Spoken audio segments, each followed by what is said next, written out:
Ano na? Yan Kagat pa lang ang sarap na. Ibudbura mo pa ng crispy garlic. E di mas lalong sasarap. My garlic honey chicken wings.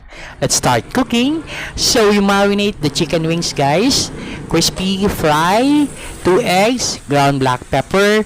Then prituhin natin hanggang maging golden brown. Then sa isang kawali, guys, magpalutong tayo o magprito tayo ng garlic until crispy. Tapos mag-set aside tayo, mag-iwan ng konti, ibalik ang manok, season it with ground black pepper, then generous amount of honey, and that's it. You've got your garlic honey chicken wings. Sarap po. Till next time. Bye!